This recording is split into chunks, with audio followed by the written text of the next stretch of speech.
Hi, everyone. It's Rena Jadif here with Live Longer Podcast and Health Bootcamps. And today we are here with Dr. Peter Osborne doing the book masterclass on his book, which I read, which was instrumental in my healing, No Grain, No Pain.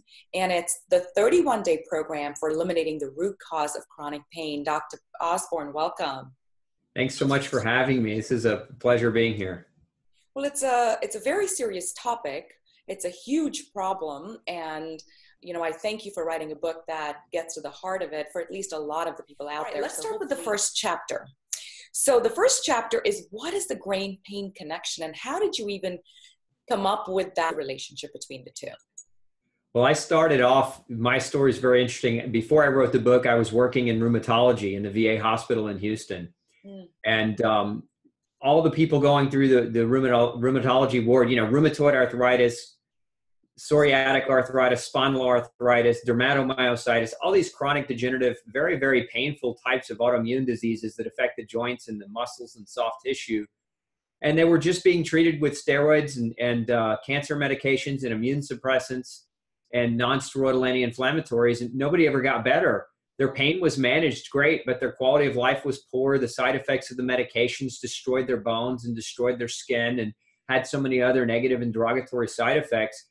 I just couldn't see just being quiet about that and being okay with that. So once I left the hospital, because they wouldn't let me do any nutrition, we went round and round. It really is, but it is the way that it is. And, one of my first patients was a little girl, and I wrote about her in the book.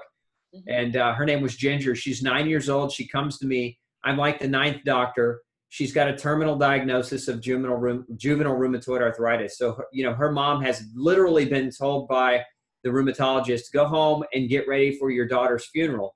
Oh my God. Could you imagine that, right? And so what makes me so mad is that I wasn't the first doctor. I was the last doctor in this chain of many, many doctors over many, many years, because this little girl had this disease from early on. That's what juvenile onset means. And so her knees were the size of softballs, and she was a tiny little thing. She couldn't get around as a child. She couldn't crawl. She couldn't go to the playground and play. She had a permanent stent embedded in her arm because she was in and out of the hospital so frequently for pain treatments.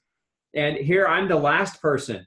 And so she comes to me, and what we find with her is we find that she's gluten sensitive, and we eliminate gluten from her diet. And of course, her pain starts to go away. We get the stent out of her arm. She's off of all of her medications. This was, 17 years ago. So today, this little girl is now a young woman who's graduated high school and college and has gone on from a 6-month death sentence, right, to going on and living a fruitful life, all because of diet change. So when I say the grain pain or the gluten pain connection, it very, very, very much is a real thing that people don't realize, that food can be your best friend if it's nourishing, but it can be your biggest enemy if you're sensitive to it or allergic to it.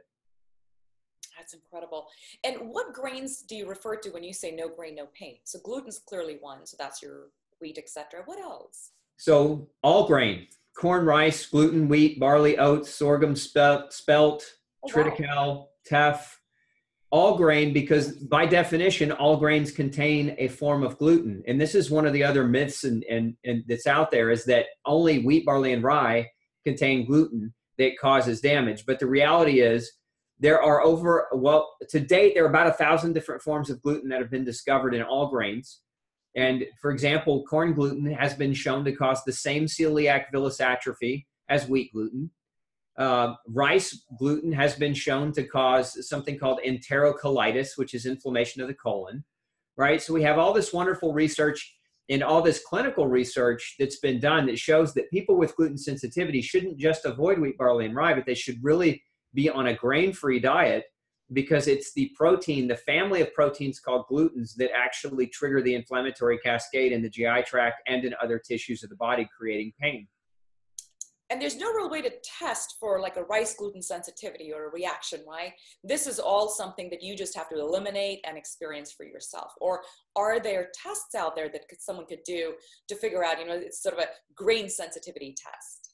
Yes, it's genetic. Genetic testing can help identify gluten sensitivity genes. There are two major genes that we look at. They're called HLA-DQ genes, and they're on chromosome 6. And there's certain patterns on these genes or certain variants on these genes. If a person has them, what's going to happen is that person's immune system will view the family of gluten proteins as an enemy, not as a friend.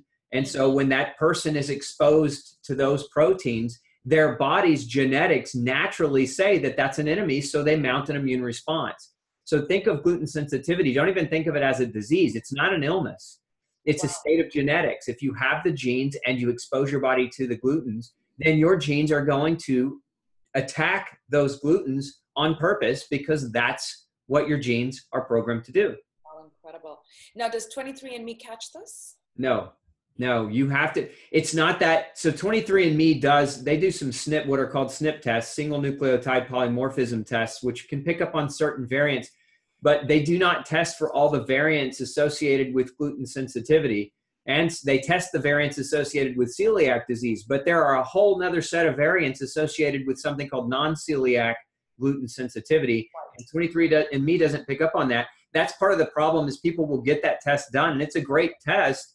But if they're celiac negative, it doesn't mean they shouldn't avoid gluten, because, again, that test doesn't tell them about non-celiac gluten sensitivity. So where do you get this test done?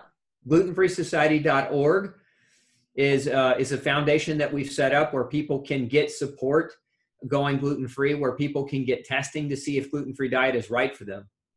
Oh, fantastic. All right. We're off to our next chapter, chapter 2, which is going to be about how do you get started. The chapter title is Where Does It Hurt? So we'll see you on the next one.